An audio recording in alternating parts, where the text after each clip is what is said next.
जो लोग बुद्धिमान हैं वह ये जानते हैं कि शब्द हथियार की तरह होते हैं जिनसे किसी को भी बचाया जा सकता है या किसी को भी मारा जा सकता है। अब आप सोच रहे होंगे कि शब्दों से किसी को मारा कैसे जा सकता है, तो जरा सोचिए, ज्यादातर आत्महत्याओं के पीछे किसका कारण होता है? किसी के पति ने कुछ कहा, किसी के पिता ने कुछ कहा और उन लोगों ने आत्महत्या कर ली। ये आत्महत्या किसके कारण हुई? वो पीड़ित के मन को इतना दुखी कर गए कि उसके मन से वो दुख सहना और ज्यादा बर्दाश्त करना नामुमकिन हो गया और इसी वजह से उन्होंने आत्महत्या कर ली। ऐसे ही आपके शब्द किसी को नया जीवन प्रदान कर सकते हैं। जब कोई आदमी उदास होता है या दुखी होता है तो आपके शब्द उसमें एक नया जोश, एक नया उत्साह भर सकते हैं और एक हारा हुआ आदमी अपने जीवन में एक नई शुरुआत कर सकता है, सिर्फ शब्दों के माध्यम से, हमारी वाणी के माध्यम से। तो अब तक आप ये तो समझ ही गए होंगे कि हमारे शब्द हमारे जीवन को किस तरह निर्धारित करते हैं, शब्दों में कितनी ताकत होती है और किसी से बात करते वक्त हमें कितनी सावधानी से अपने शब्द सुनने चाहिए। आज की जो बौद्ध कहानी मैं आपको सुनाने वाला हूँ उसमें आपको सीधे सीधे तौर पर कुछ ऐसे तरीके पता चलेंगे, कुछ ऐसी परिस्थितियां पता चलेंगी जहां पे आपको हमेशा चुप रहना चाहिए। कुछ परिस्थितियों में अगर आप कुछ नहीं बोलेंगे तो वही आपके लिए सबसे ज्यादा बेहतर होगा। इससे पहले कि आप इस कहानी में खो जाएं, इस चैनल को सब्सक्राइब जरूर कर लें। तो चलिए कहानी शुरू करते हैं। एक बार की बात है, एक युवा लड़का एक बार एक बौद्ध भिक्षु के पास पहुंचा। वो काफी परेशान लग रहा था और उसने बौद्ध भिक्षु से जाकर पूछा कि हे महात्मा, मैं अपने आप से परेशान हूँ, अपने आप से दुखी हूँ। बाहरी रूप से मुझे कोई दुख नहीं है, मैं धन धान्य संपन्न हूँ, मुझे कोई शारीरिक रोग भी नहीं है, लेकिन मैं खुद से परेशान रहता हूँ, अपने मन से परेशान रहता हूँ। अक्सर मेरी बातों को मेरा कोई भी दोस्त गंभीरता से नहीं लेता है और ना ही मेरे परिवार के लोग मेरी किसी बात को गंभीरता से लेते हैं। मैं जो कुछ भी सलाह देता हूँ या तो वह उसे मजाक में उड़ा देते हैं या फिर उसे गंभीरता से लेते ही नहीं है। मेरी बातों को कोई गंभीरता से क्यों नहीं लेता है? क्यों मेरी बातों पर कोई अमल नहीं करता? क्यों मेरी बातों में कोई रुचि नहीं दिखाता? क्या कारण है? कृपया मुझे बताने का कष्ट करें और मेरे मन के इस दुख को दूर करें। यह सुनकर बौद्ध भिक्षु ने कहा कि आज सुबह मैं चालित ध्यान करके वापस आ रहा था। रास्ते में कुछ कौवे कांव कांव कर रहे थे और वहीं पर जब मैं चलता हुआ कुछ दूर आया तो मुझे एक मोर की मधुर आवाज सुनाई दी। ये सुनकर अचानक मेरे मन में ख्याल आया कि कौवे कितना कांव कांव करते हैं, कितना बोलते रहते हैं, लेकिन कोई भी प्राणी कौवे की आवाज को पसंद नहीं करता। मोर हमेशा सही परिस्थिति के हिसाब से बोलता है। जब भी बारिश होने वाली होती है और बादल गरजते हैं और बारिश होने की आशंका होती है, ऐसे में मोर अपनी मधुर आवाज में गाता है जो सभी को प्रिय होता है, सभी को अच्छा लगता है।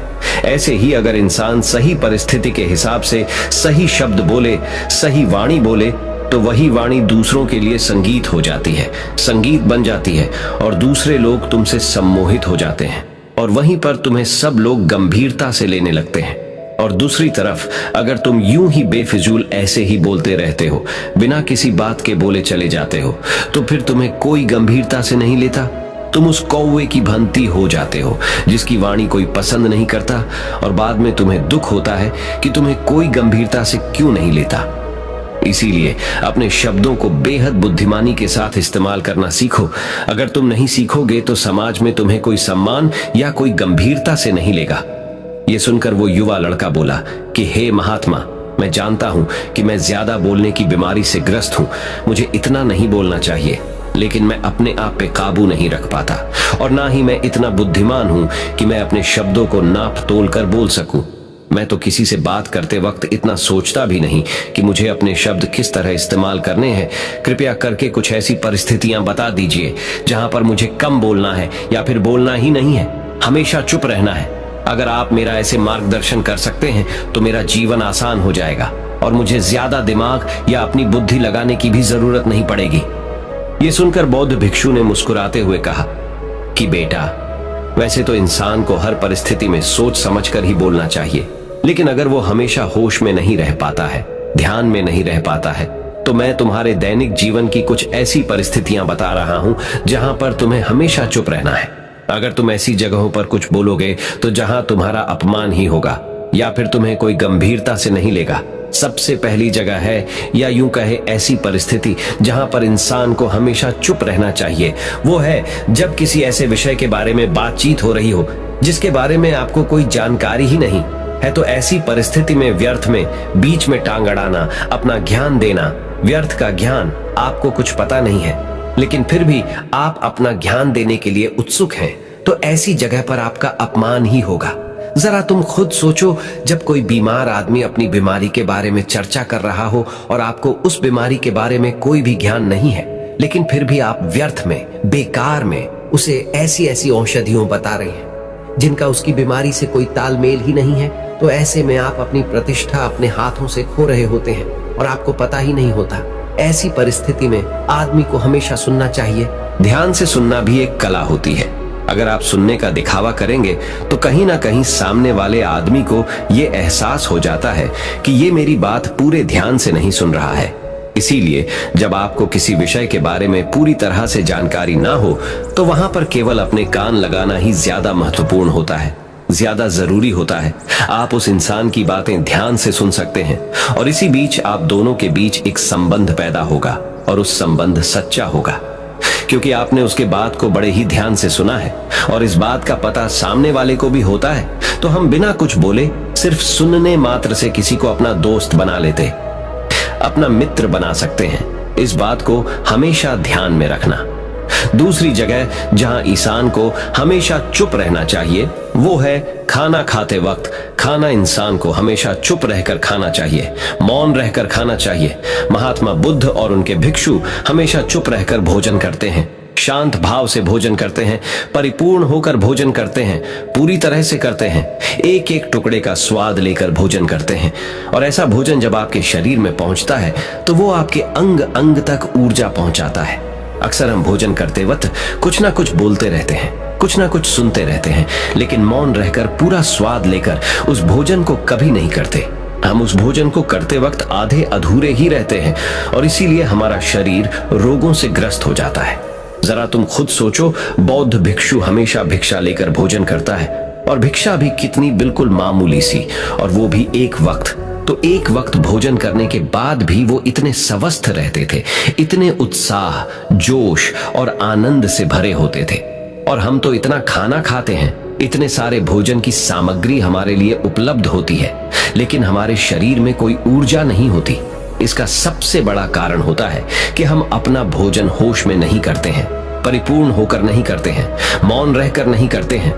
इसीलिए अपना भोजन हमेशा मौन रहकर ही करो। तीसरी जगह जहां पर अगर आपने चुप रहना सीख लिया तो इसका मतलब यह है कि आपने अपने ऊपर विजय हासिल कर ली। जी हाँ, गुस्से में शांत रहना या चुप रहना इतना आसान नहीं होता है। अक्सर हम गुस्से से भरकर कुछ ऐसे शब्द या अपशब्द बोल जाते हैं जिसका पछतावा हमें हमेशा बाद में होता रहता है।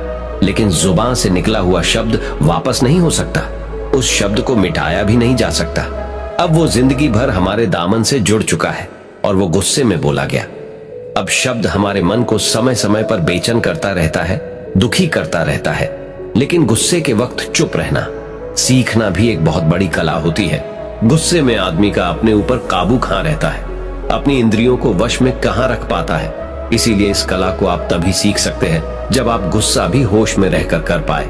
जब भी आपको गुस्सा आए, आपके दिमाग में सिर्फ एक ही बात आए कि मुझे चुप रहना है, मुझे किसी से कुछ गाली गलौच नहीं करना, किसी को कोई अपशब्द नहीं बोलना। और जब ये विचार गुस्से के साथ जुड़ जाता है और धीरे धीरे ये आदत बन जाता है तो आप अपने गुस्से को भी काबू में करना सीख जाते हैं।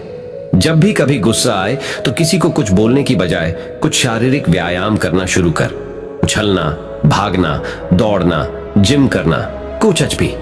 आप ऐसा व्यायाम कर सकते हो जिसमें आपका शरीर थक जाए। आप पाएंगे कि जब आपका शरीर थक जाता है तो आपका मन भी शांत हो जाता है। आपने उस गुस्से की ऊर्जा को एक सकारात्मक रूप दे दिया। और यही बुद्धिमान व्यक्ति की पहचान होती है, जो दूसरों के तानों से भी अपना घर बना लेता है, अपनी कामयाबी के रास्ते निकाल लेता है। वही सच में बुद्धिमान आदमी है। जो जहर को भी दवा बनाकर इस्तेमाल करना सीख जाए, वही असली बुद्धिमान होता है। चौथी जगह जहां आप चुप रहेंगे तो आपके लिए वही सबसे ज्यादा बेहतर होगा, वही आपको सम्मान दिलाएगा। चौथी जगह है जब चार लोग आपस में बैठकर बातें कर रहे हो, कोई बैठक कर रहे हो। तो वहां पर जब चार लोग बात कर रहे होते हैं तो चारों लोग एक साथ तो बात कर नहीं सकते। एक बार में एक व्यक्ति बोलेगा और तीन सुनेंगे, तभी वो बैठक कामयाब हो पाएगी, तभी वो चर्चा सही रूप में आगे बढ़ पाएगी। लेकिन अगर कोई आदमी ऐसा बैठा हुआ है जो बीच में ही दूसरे की बात काटकर अपनी बात को ऊपर रखना चाहता है, तो ऐसे में वो चर्चा या वो बैठक आपको कहीं नहीं पहुंचाएगी और चारों लोगों के बीच आप सबसे मूर्ख कहलाओगे। अगर आपको अपनी बात कहनी है तो सामने वाले को अपनी बात पूरा करने दो, उसके बाद अपने विचार रखो। यही एक भद्र पुरुष या फिर कहीं अच्छे आदमी की पहचान होती है। और आखिरी जगह, अगर हमारे माता पिता हमें कुछ कह देते हैं, हमारे बड़े बुजुर्ग हमें किसी बात पर डांट देते हैं या हमें थप्पड़ भी मार देते हैं, तो ऐसी जगहों पे आपका चुप रहना ही उनके प्रति सम्मान दिखाएगा, उनके प्रति आदर का भाव व्यक्त होगा।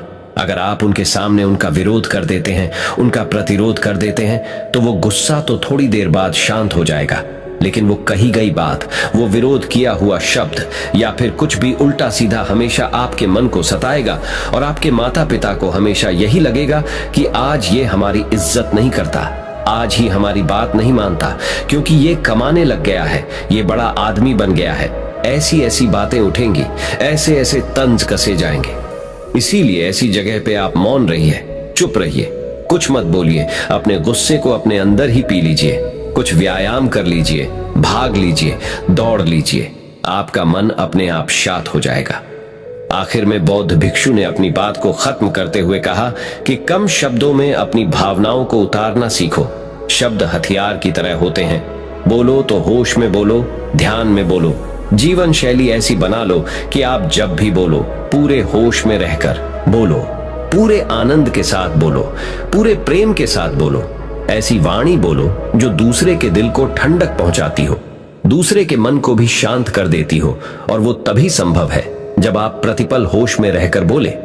इसके बाद वो युवा लड़का बौद्ध भिक्षु के सामने नतमस्तक हो गया और उनको प्रणाम करते हुए अपने घर वापस लौट गया। अब हम जानेंगे महात्मा गौतम बुद्ध के अनुसार अपने मन को जल्दी से जल्दी वश में कैसे किया जाए। तो चलिए जानते हैं गौतम बुद्ध से शांति के फायदे। तो आपको पता चल गए अब गौतम बुद्ध के अनुसार अपने मन को कैसे संयमित किया जाए। चलिए उसके बारे में जानते हैं। भगवान गौतम बुद्ध कहते थे, ये संसार एक माया जाल है जो कि मनुष्य को अच्छाई भी दिखाता है और बुराई भी दिखाता है।